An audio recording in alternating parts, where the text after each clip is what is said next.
How's it going, everyone? It is Drago. We're back with another chapter of Fairy Tale 100-Year Quest, Chapter 110, A Grudgeful Voice. The cover page for this chapter has Laxus and his dad on it, with obviously the main focus of the cover being on the lacrima that is within Laxus, and his dad being the one that put it in there. I always kind of like it when we get a little bit learning about Laxus's family and stuff, like his dad, because all in all, he's probably been in less than 10 chapters of this whole story.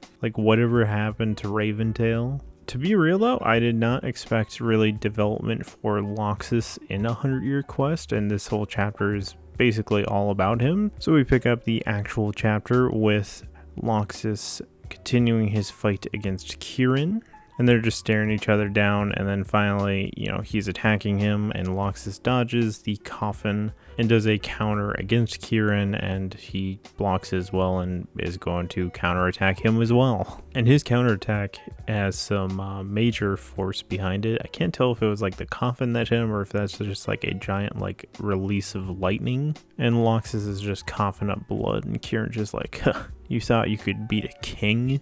And that last attack sent Laxus just flying back, and he is not going to give him any time to reestablish himself, because Kirin's immediately sending his coffin back at Laxus, and it looks like you're going to finally get the reveal of what's inside the coffin, because he's getting ready to open it and stuff, and you don't get to see what's in the coffin, but he's just saying to Laxus, now's your chance to eat him, reclaim your heart, devour Laxus, and be whole. And you just see Laxus presumably getting swarmed by lightning or the essence of this dragon. Doesn't matter, because we go to a flashback of Kirin, and Kirin is with the Guildmaster of Diablos, and he's killing the dragon that Kirin would later eat. I do not remember if it's ever been explained, but if you're one of these dragon slayers that got their powers by eating another dragon, if you ate multiple of them, do you gain their powers as well, or do you only get one? The only reason why I'm thinking that is just because he killed the dragon, but he's letting Kirin eat it to gain its power. Kind of cool that this is Kirin's backstory, but unintentionally this is also Laxus's backstory, because he's basically ate all of the dragon, and he's oh, the only part left is the heart, and he's well, you can't eat that, sorry. I'm gonna sell it to someone in the South continent, and maybe they can process it and make a use out of it, which is kind of fun, because that's kind of unintentionally Laxus's backstory right there, because that got sold to probably his dad and then forced into Laxus. I wonder if his dad actually knew that heart was the lacrima. I mean, he probably knew it was Lightning Dragon Slayer lacrima, but did he know it is a Lightning Dragon King? Kind of an interesting little thing here as well about these Dragon Slayers that eat dragons, that he is all of a sudden getting nightmares nonstop, from this dragon. I guess that's kind of a curse of these dragon slayers that eat dragons, is that the soul of the dragon kind of haunts them forever. And the Thunder Dragon King is just demanding to Kirin, little kid Kirin, that he return his heart to him. He ate him, obviously it's his responsibility now, and it just has it to where he cannot sleep at all. So Kirin is talking with Wraith about this whole dragon curse that is set on him now. And he kind of just explains this whole, dragon spirit thing that's haunting him, and that they'd show up every now and then, and that he has a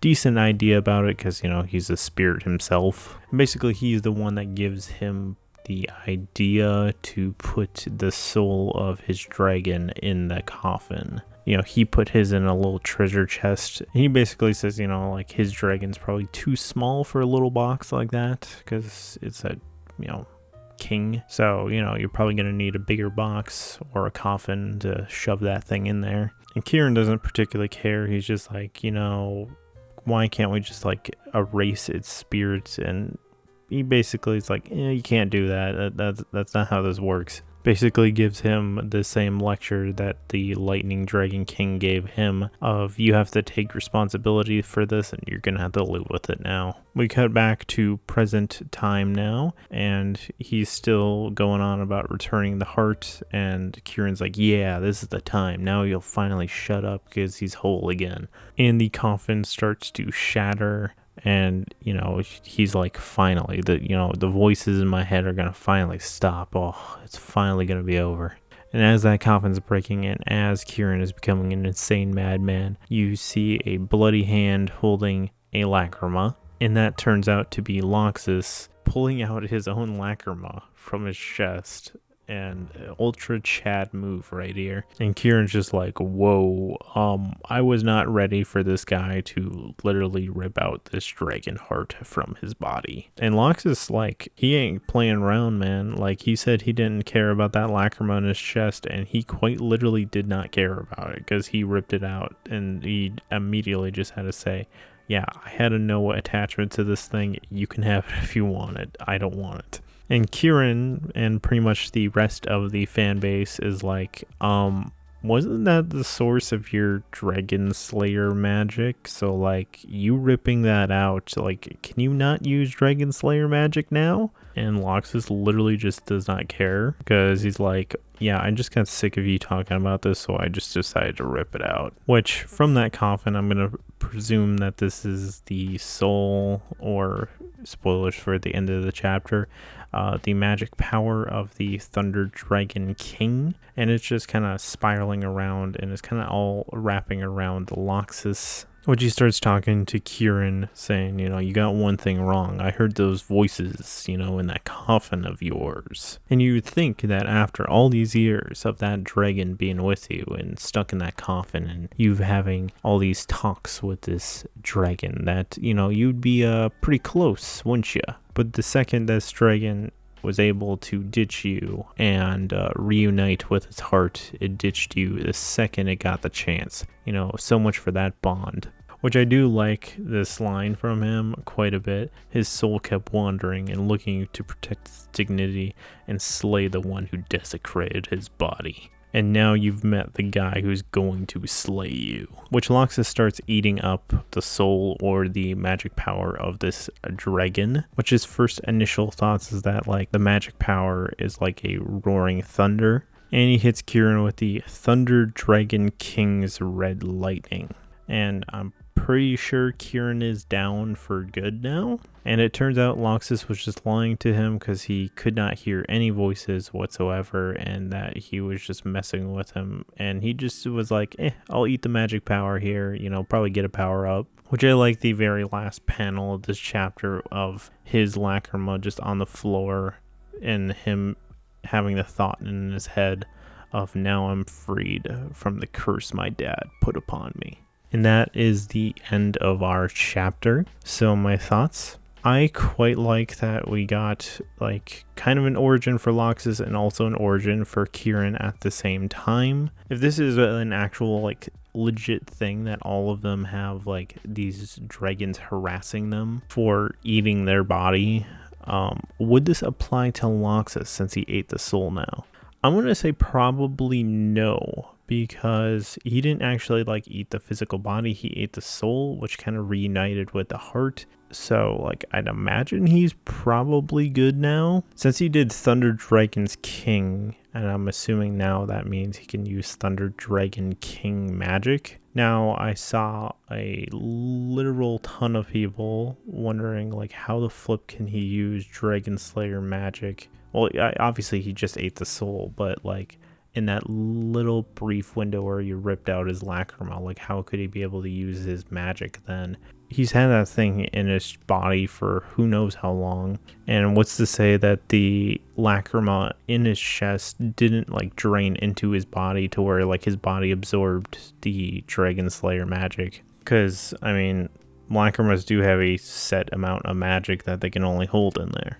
And I think it also begs the question for other second gen dragon slayers, can they like just rip out their lacrimas now as well and just go try and find the soul of their dragon? I guess additional questions is, does Laxus have another dragon force now? Because his maybe a first initial dragon force isn't the full completed version of his dragon, because at that point he would have only had the lacrima, but now that he has the soul, and they called it initially like the yellow dragon, would he have like a different dragon force now? And I think he probably might. I mean, he definitely has access probably now to Thunder Dragon King magic, not counting like Irene and Acnologia, just like out of our regular guild members. It's him and Natsu that both can use the King Dragon Slayer magic now.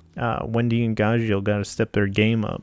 I just think this whole lacrima and soul thing just begged a lot more questions than it answered. Him ripping out the lacrima, did he like degrade himself, or like is it like just you have to have that thing with inside you for like a set amount of time, and then you get all the attributes from that lacrima, and then at a certain point it just becomes like a useless rock inside of you? Because like if someone picked up that lacrima and just like shoved it in them now, could they use the Thunder Dragon Slayer magic now? Also, his attack that he used to probably kill Kirin, that was the Thunder Dragon King's red lightning. So is that like a mixture of his red lightning and then this, Thunder Dragon King's lightning with it? I mean, it's kind of hard to tell since it's all black and white, but like I wonder what it looks like. I suppose we just gotta wait and find out all this stuff. It kind of sucks that you don't get the answers right now.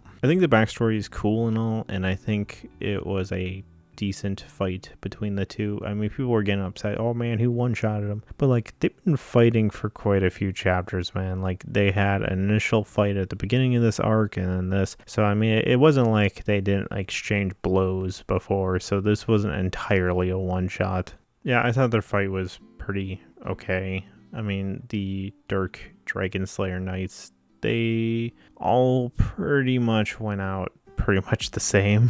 I mean, I think the most engaging fight out of all of them was Urza's, but I mean, we got one more fight to go with the Earth Dragon God. Otherwise, what did you guys think of the chapter? Leave it in the comments below. This probably got a little bit delayed, and I was planning on having another additional video out before this one, because I don't want to keep like just stockpiling chapter videos right next to each other. I like to at least have a little buffer in between. But I did have another Fairy Tail video planned to go up before this, but I had so much come up on my plate in the meantime. Otherwise, sorry for the delay on getting this up. I know I pretty much have that every time now, but gosh, I have things so busy right now. Otherwise, thank you for watching, and this is Drago signing out.